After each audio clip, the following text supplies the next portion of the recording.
Lecture है जो मैंने पिछले वीडियो में डिस्कस किया है, उसी पे बेस्ड ये पहला क्वेश्चन है गणितीय आगमन के सिद्धांत पर, मैथमेटिकल इंडक्शन।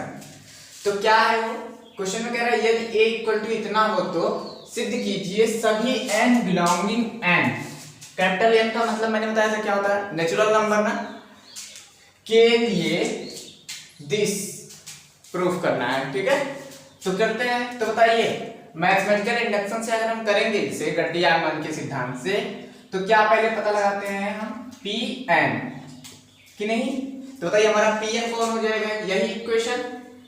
ठीक है, एक लेफ्ट हैंड साइड है इसमें, एक राइट हैंड साइड है, तो लिख लेते हैं हम ये अपना इक्वेशन ai प्लस ba की power n equal to a की power n i plus n a की power n minus 1 into ba। Okay, ये हो गया अपना क्या Pn। फिर क्या करते थे, इसे n इक्वल टू 1 के लिए प्रूफ करते थे। तो यहां पे मैं लिखूंगा for n equal to 1। Okay, n equal to 1 के लिए।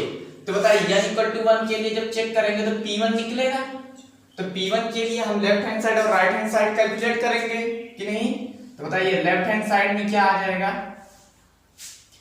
ai प्लस ba पूरे की पावर कितनी 1, अर्थात लेफ्ट हैंड साइड बन गया ai प्लस ba कि नहीं, लेफ्ट हैंड साइड निकल गया। अब क्या करेंगे, इसी तरीके से राइट हैंड साइड चेक करेंगे। तो राइट हैंड साइड चेक कीजिए, तो बताइए क्या आ जाएगा राइट हैंड साइड में, a की पावर 1, क्योंकि n के प्लेस पे कितना रखना है 1, इंटू i प्लस n के प्लेस पे फिर 1 इंटू a की power 1 minus 1 into b into a। ठीक, a की पावर 1 का मतलब a हो गया, i तो i रह गया, प्लस 1 से मल्टीप्लाई कराएंगे कोई फर्क नहीं पड़ेगा। बताइए a की पावर 1 माइनस 1, तो 1 माइनस 1 0, a की पावर 0, और किसी भी नंबर की पावर अगर 0 होती है तो उसकी वैल्यू कितनी होती है 1 होती है ना। तो इसका मतलब ये भी 1 हो गया, तो ये 1 हो गया मल्टीप्लाई होके, केवल क्या बचेगा b a।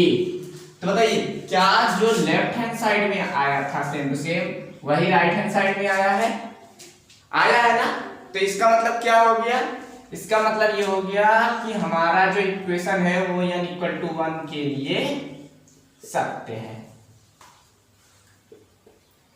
ठीक, उसके बाद क्या करते थे, हम मान लेते थे किसके लिए सत्य है, k के लिए मान लेते थे n इक्वल टू k के लिए क्या है सत्य है, k के लिए सत्य है।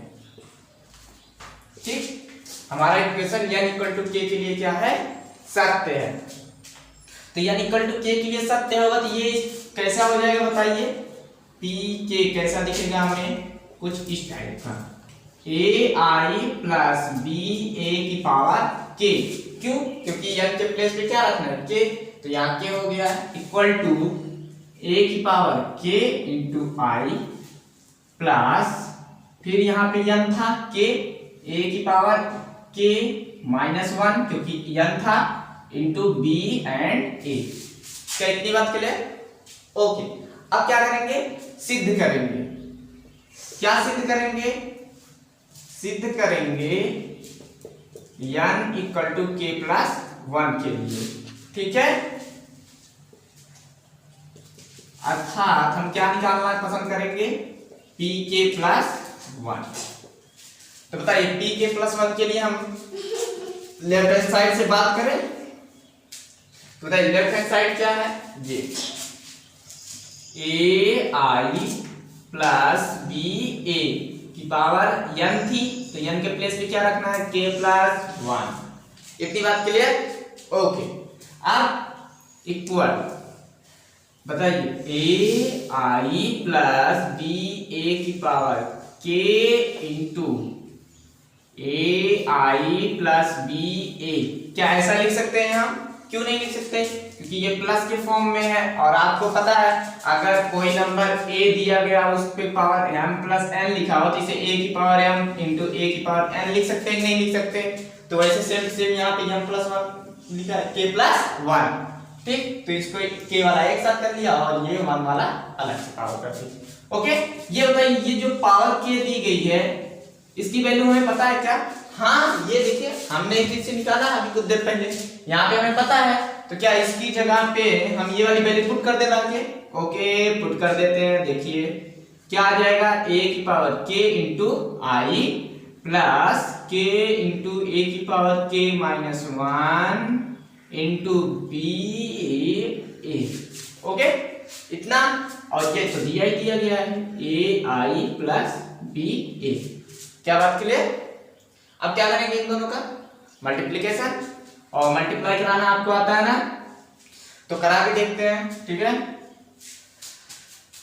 तो a की पावर k इंटू आई का एक बार इसमें और एक बार इसमें, तो a की पावर k a से मल्टीप्लाई होगा तो क्या हो जाएगा बताइए, a की पावर k प्लस 1, और i इंटू आई कितना हो जाएगा, आई स्क्वायर, और i की वैल्यू कितनी होती है 1, तो ये 1 हो गया।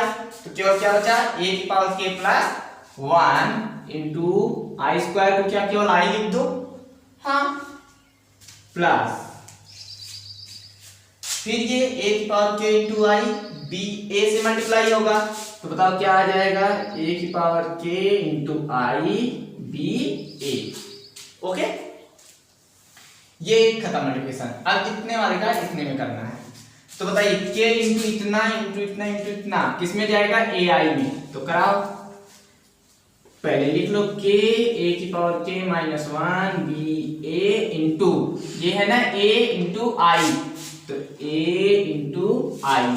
ठीक, अब इसी का किस में करा देंगे, ba में मल्टीप्लिकेशन, तो कराइए प्लस k इंटू a की power k minus 1 b dot a into B A. ठीक, यही होगा। ओके, अब देखिए नेक्स्ट लाइन, a की power k plus 1 into I. अब a इंटू ए क्या हो जाएगा यहाँ पे, a स्क्वायर ना, b इंटू बी क्या हो जाएगा यहाँ पे, b स्क्वायर। ओके, क्या ये बात समझ में आई? अब ऐसे यहां पे देखो ये a, ओके मैं अगले ही लाइन में लिख देता हूं।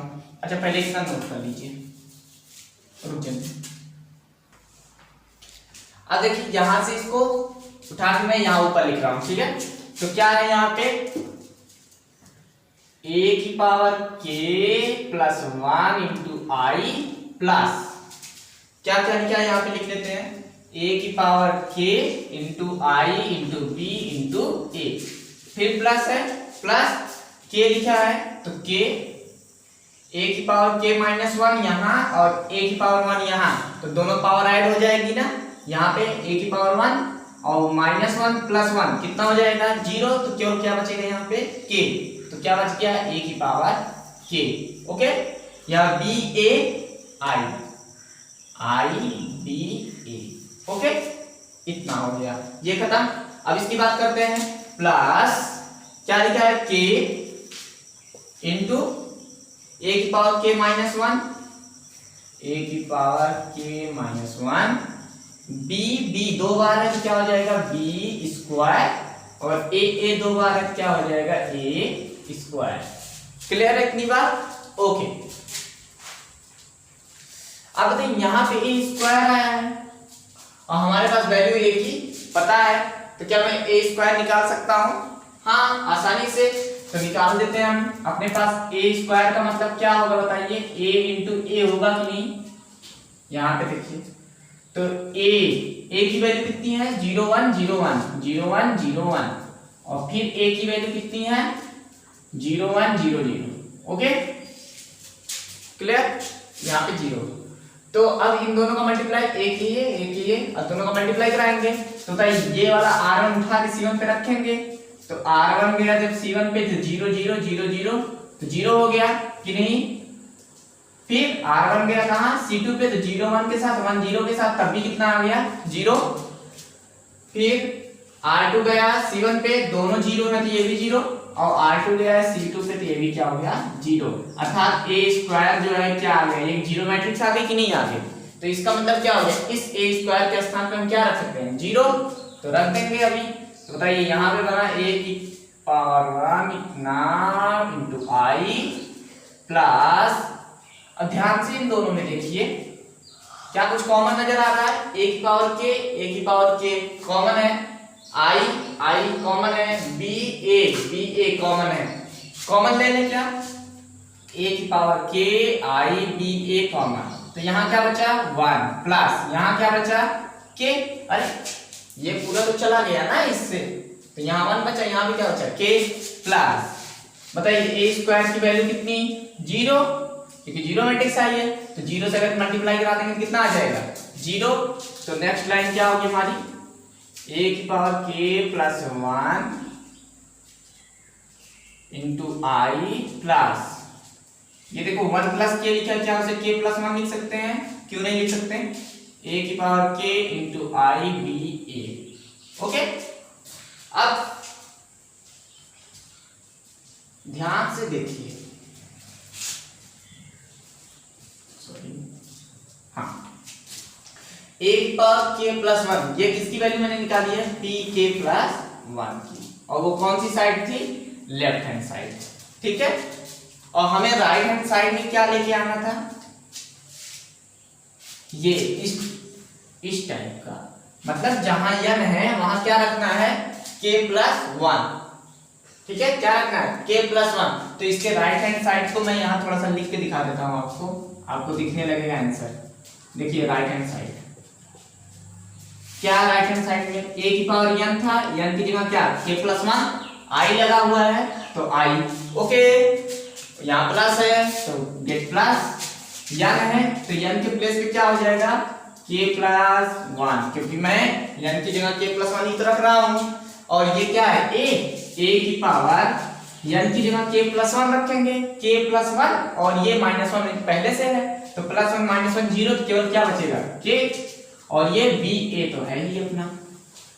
अच्छा ये बताइए, ये जो टर्म आया हमारा सॉल्व करने पे लेफ्ट हैंड साइड, क्या ये हमारे राइट हैंड साइड के बराबर जा रहा है, हाँ, अर्थात मुझे क्या मिल चुका है यहाँ से राइट हैंड साइड, सॉल्व करने पे लेफ्ट हैंड साइड को राइट हैंड साइड मिल चुका है। अब हम क्या लिखेंगे, अतः क्या लिखेंगे, अतः गणितीय आगमन के सिद्धांत से समीकरण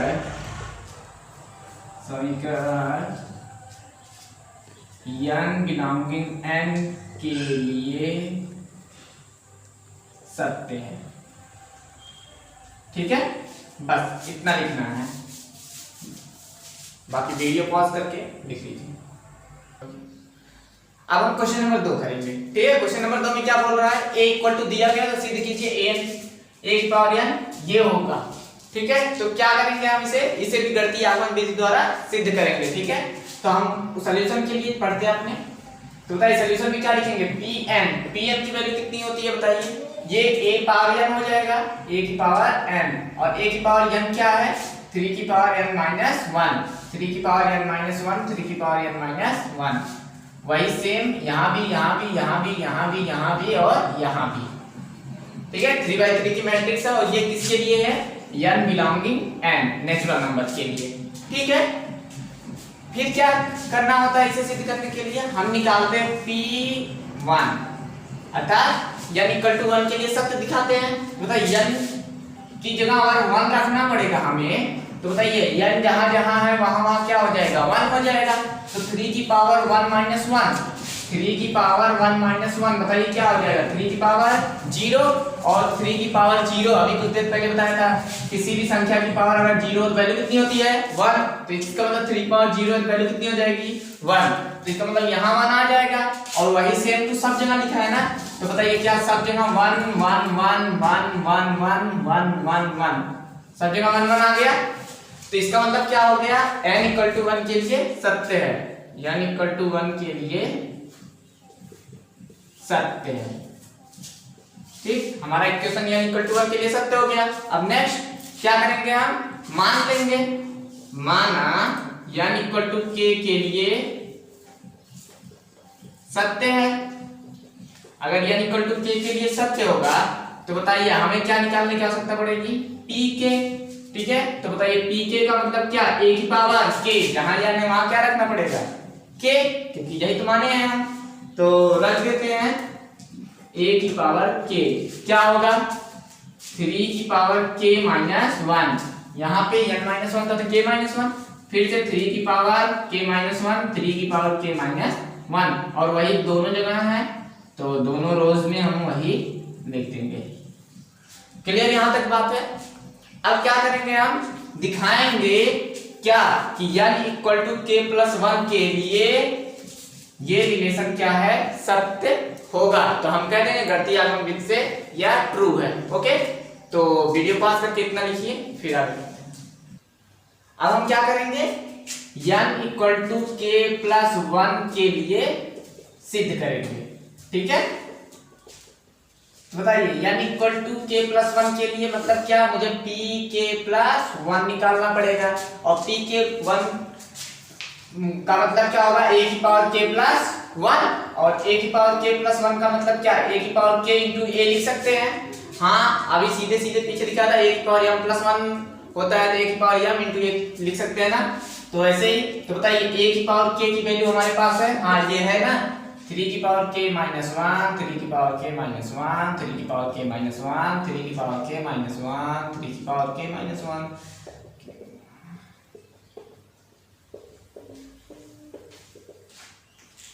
ओके, और a की वैल्यू बताइए कहां पे हमारे पास, ये 1 1 1, तो यहां लिख देते हैं। ठीक, अब पूरा निकालता हूं।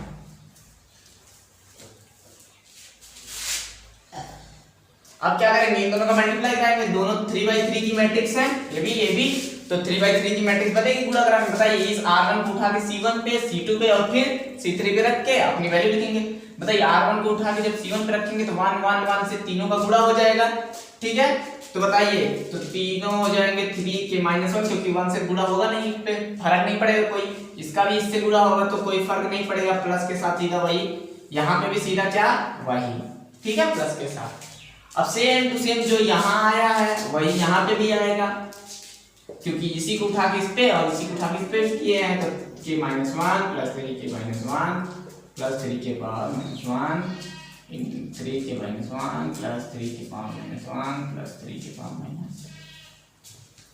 ठीक, जो चीज ये थी same to same r1 r2 होगी और r3 होगी, मतलब जो ऊपर आएगा वही डिक्टो कहाँ आ जाएगा, नीचे।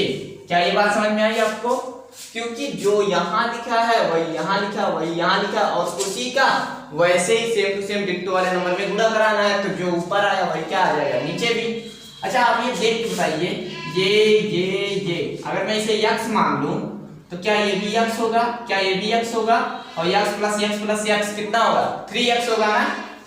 तो मैं यहाँ लिखूं थोड़ा सा, ओके, तो 3x और x कितना है, 3 इंटू 3 की पावर k माइनस 1, क्या ये हो जाएगा।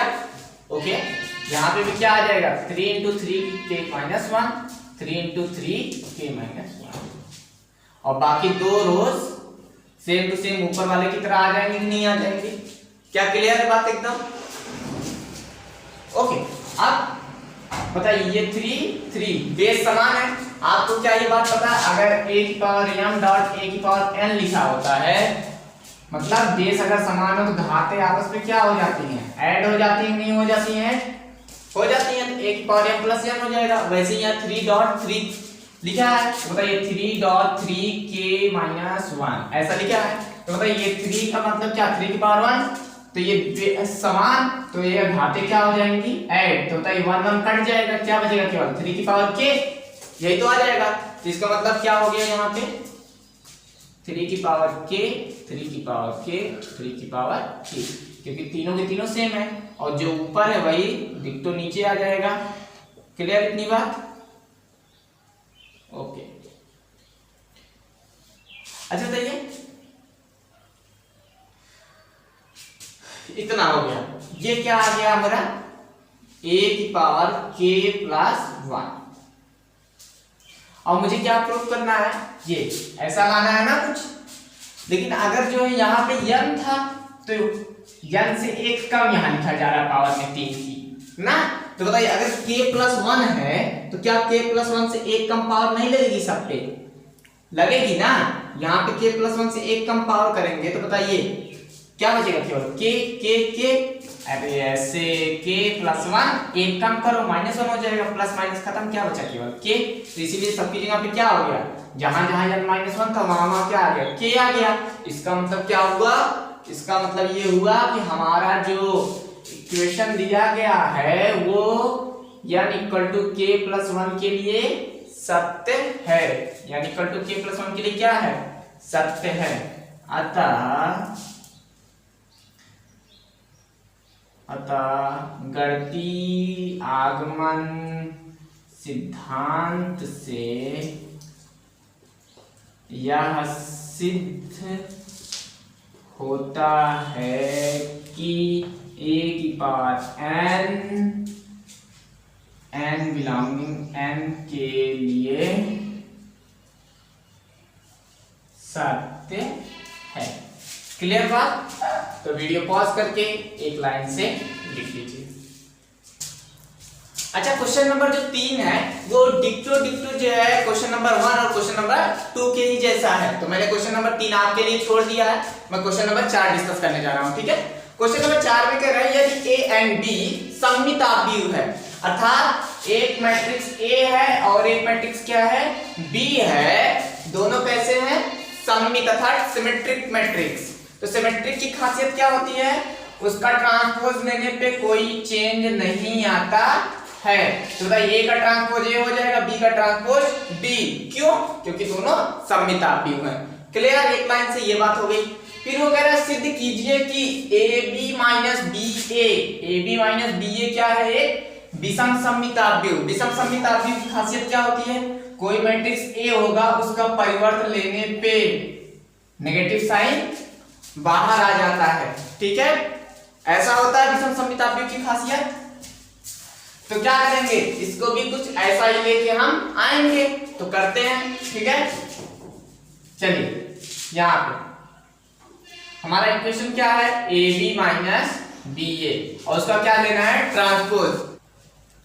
अगर आपको ट्रांसपोज लेना नहीं आता तो आप डिस्क्रिप्शन बॉक्स में जाके देख सकते हैं, वहां पे मैंने आपको ट्रांसपोज लेना सिखाया और ट्रांसपोज की प्रॉपर्टीज भी बताई हैं। तो बताइए यहाँ पे मैं ट्रांसपोज की प्रॉपर्टी लगाऊंगा कि नहीं लगाऊंगा ना। तो ट्रांसपोज की प्रॉपर्टी क्या होती है, अगर जो है कोई मैट्रिक्स A प्लस B दिया गया उसका ट्रांसपोज लेना होता है, वो A और B पे अलग अलग तरीके से आ जाता है, नहीं आ जाता है ऐसे। तो सेम टू सेम यहाँ पे A की जगह बस AB लिखा है और B की जगह BA लिखा है, तो AB का ट्रांसपोज आएगा माइनस है माइनस, BA का ट्रांसपोज आ जाएगा। क्या ये बात समझ में आई आपके? ओके, फिर मैंने प्रॉपर्टीज बताई, देखो यहाँ पे मल्टीप्लिकेशन की है। मल्टीप्लिकेशन की क्या प्रॉपर्टी थी ट्रांसपोज में, अगर AB का लेते हैं तो क्या बन जाता है, वो इनवर्स होके जो है B डैश और A डैश बन जाता है। क्लियर, तो बताइए यहाँ पे क्या आ जाएगा, B dash A dash minus ये था क्या, BA था, तो क्या हो जाएगा AB, तो A dash B dash. Okay, इस तरीके से। लेकिन एक बात बताइए, क्या ये जो B डैश की वैल्यू है वो किसके बराबर है, B के बराबर है ना, तो यहाँ B लिख दें। वैसे A डैश किसके बराबर है, A के, तो A लिख दिया, माइनस A डैश किसके, A के, B डैश किसके, B के। मुझे ये सिद्ध करना है कि ये क्या है, एक विषम सममिताभियुक्त है। ठीक है, अर्थात AB माइनस BA किसके बराबर होना चाहिए, इसका transpose minus AB minus BA के, तभी तो ये सिद्ध हो पाएगा ये विषम सममित है। तो बताइए यहां से अगर मैं माइनस कॉमन ले लूं तो क्या इसके जैसा दिखने लगेगा, तो ये हो जाएगा क्या, माइनस था ये वाला तो प्लस में आ जाएगा, प्लस AB और BA क्या था, प्लस था तो माइनस हो जाएगा। तो माइनस कॉमन किया AB माइनस BA, मतलब क्या हो गया यहां से, मतलब ये हो गया AB माइनस BA का जो ट्रांसपोज है वो कितना आ गया बताइए, ये आ गया क्या, माइनस AB माइनस BA, इतना आ गया। तो क्या हुआ इससे, अतः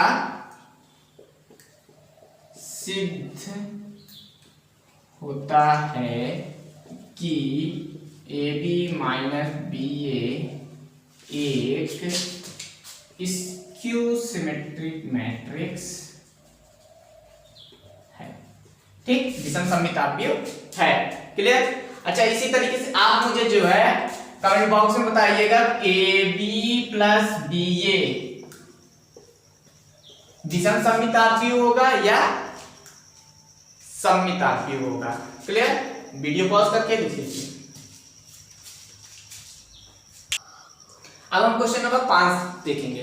क्वेश्चन नंबर 5 में कह रहा है सिद्ध करो कि आव्यूह बी डैश ए बी सममित या विषम सममितापीय है। अर्थात यहाँ पे दोनों बताना है, सममित है और विषम सममित है। लेकिन कब? जब ए सममित होगा तो यह आव्यूह सममित होगा, जब ए विषम सममित होगा तो यह आव्यूह क्या होगा? विषम सममित। तो पहले हम क्या कर लेते हैं? सममित के लिए कर लेते हैं। ठीक है, जब ए सममित है अर्थात सिमेट्रिकल है। ठीक, जब ए सममितापीय है तब क्या हो जाएगा बताइए? बी डैश ए बी, ये जो अगर ए सममित है ए डैश इक्वल टू क्या आएगा? ए आएगा। ठीक है, तो बताइए, तो इसे क्या होना पड़ेगा? इसे सममित होना पड़ेगा। और इसे सममित होने का मतलब क्या है बताइए? जो ये लिखा है वही लिख दो, आ जाए वहां पे। अर्थात जैसे ए सममित था ए डैश इक्वल टू ए, तो इसका मतलब क्या? बी डैश ए बी का जो ट्रांसपोज आए वो बी डैश ए बी ही आ जाए, तब जाके वो सममित होगा। तो लेते हैं इसका ट्रांसपोज। तो बताइए, ट्रांसपोज जब लेंगे तो यहाँ पे तो 3 है, लेकिन मैंने तो केवल 2 का ट्रांसपोज लेना बताया। जैसे ए बी का होता था तो क्या करते थे ट्रांसपोज में? बी डैश ए डैश लिख देते थे ना, इसे पलट के दोनों पे डैश लगा देते थे। तो यहाँ पे तो लेकिन 3 है, तो क्या करेंगे? इसे 3 में बांट लेंगे। ये हो गया अपना पहला और ये हो गया अपना क्या? दूसरा। 2 में बट गया कि नहीं बट गया? अब बताइए, बी डैश और ये ए बी तो 2 हो गए। तो अब इसको क्या करेंगे? ट्रांसपोज लेना। देखो ए बी था तो बी ए होता था, अब यहाँ पे क्या? बी डैश और ए बी, तो ए बी इधर आ जाएगा, बी डैश उधर। तो ए बी का ट्रांसपोज इनटू बी डैश का ट्रांसपोज।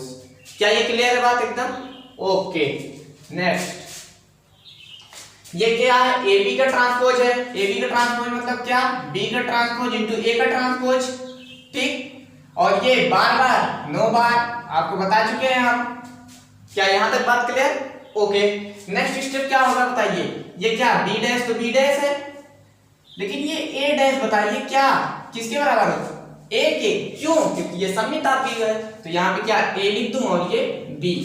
अच्छा, क्या अभी मैंने यही कहा था अगर ये जो है इसका ट्रांसपोज इसी के बराबर आ जाए तो वो कैसा आव्यूह होगा? सममितापीय। तो इसका मतलब क्या हो गया? ये कैसा आव्यूह है? सममितापीय है कि नहीं है? क्लियर एकदम बात? ओके, तो इसी तरीके से आप क्या करेंगे? विषम सममित सिद्ध करेंगे। विषम सममित सिद्ध करने के लिए आपको क्या करना पड़ेगा? बी डैश ए बी का जब ट्रांसपोज लेंगे तो इसके सामने क्या आ जाएगा? माइनस आ जाएगा। क्लियर है? तो आप उसको जो है खुद से कर लीजिएगा, वीडियो पॉज करके लिख लीजिए। अब हम क्वेश्चन नंबर 6 डिस्कस करने वाले। आपको जो है यहाँ नीचे लिखा हुआ मिल जाएगा क्वेश्चन। क्वेश्चन में क्या कह रहा है? एक्स वाई जेड का मान बताइए यदि ए इक्वल टू इतना इस समीकरण को क्या कर रहा है? संतुष्ट कर रहा है। ठीक है, तो एक्स वाई जेड का मान बताना है। तो अगर इस समीकरण को संतुष्ट कर रहा है तो ए की जो वैल्यू है यहाँ पे रख के हम उसे आई के बराबर कर लेंगे, आंसर आ जाएगा ना। तो करते हैं, बताइए अगर ए इक्वल टू इतना गिवन है तो बताइए इसका ट्रांसपोज क्या आ जाएगा? ट्रांसपोज क्या होता है? जो R1 है उसे क्या बना देते हैं? C1। तो ये R1 था अपना 0 2i और z, तो ये हो गया 0 2i और z। C1 बन गया। R2 क्या बन जाएगा? C2 x y minus z, x y minus z। R3 क्या बन जाएगा? z। C3 तो x माइनस y and z। Okay, A मिल चुका, ए डैश मिल चुका। क्या संतुष्ट कराए इस इक्वेशन को? कराते हैं, चलिए तो यही करा लेते हैं। ठीक, तो ए डैश ए इक्वल टू क्या अपना आई। तो ए डैश की वैल्यू तनिक बताओ तो। ये 0 2i एंड z C1 में, C2 में x y and minus z C2 में, और C3 में क्या है? X minus Y and Z. ये हो गई ए डैश की वैल्यू। फिर किसकी लिखनी है? ए की वैल्यू बताइए 0 2y एंड जेड। R1 में x y and minus Z, R2 में x minus Y and Z, R3 में इक्वल टू क्या है? आई मतलब आइडेंटिटी मैट्रिक्स। आइडेंटिटी मैट्रिक्स बताइए कितने की बनानी पड़ेगी? 3/3 की। क्यों? क्योंकि ये 3/3 ये 3/3, इसका मल्टीप्लिकेशन होगा तो कितना आएगा? 3/3। अगर ये बात आपको नहीं क्लियर हो, नीचे डिस्क्रिप्शन बॉक्स में लिंक है, आप देख सकते हैं। 1 0 0 0 1 0 0 0 एंड 1। ठीक है, ये क्या हो गया अपना? आई। अब इन दोनों का गुणा बहुत आसान है ना कराना, चलिए कराते हैं हम। ये R1 को उठाएंगे, किस पे रखेंगे? C1 पे। तो 0 0 के पास गया, क्या बन गया? 0 प्लस x के पास गया तो क्या बन गया? x स्क्वायर प्लस फिर x के पास गया तो क्या बन गया? x square. ठीक, R1 C1 पे हो गया। फिर R2 कहां जाएगा? C2 के पास। 0 2y के पास गया तो 0 हो गया प्लस x y के पास गया तो xy हो गया प्लस ये x माइनस y के पास जाएगा तो minus y minus x into Y, तो प्लस और minus minus x y। Clear? फिर इसको उठा के कहां रखेंगे? C3 पे। तो 0 z के पास गया 0 प्लस x माइनस z के पास गया तो माइनस एक्स जेड, और ये माइनस और ये प्लस क्या हो जाएगा? Minus x Z. क्लियर? और वैसे ही एक्स जेड के पास गया तो प्लस एक्स जेड। क्या यहां तक बात कंठस्थ? ओके। नेक्स्ट R2 को उठा के C1 C2 C3 पे रखेंगे ऐसे। तो 2y 0 के पास गया तो 0, y x के पास गया तो xy, फिर माइनस xy। ठीक है,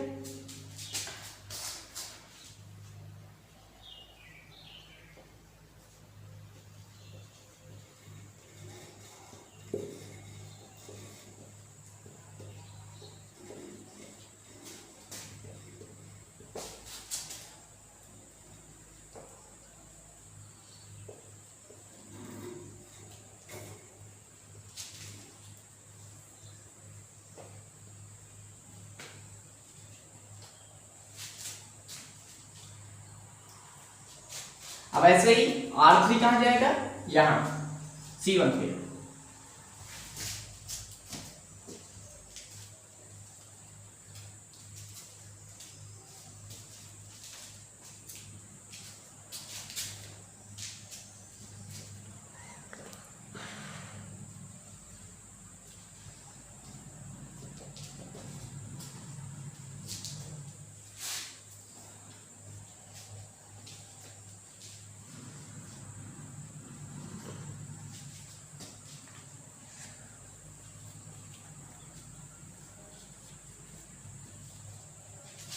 बराबर किसके आ जाएगा? 1 0 0 0 1 0 0 0 1 आई के। ठीक, इसके बाद हमने क्या बताया था? आव्यूह की समानता। आव्यूह की समानता का नियम क्या होता है?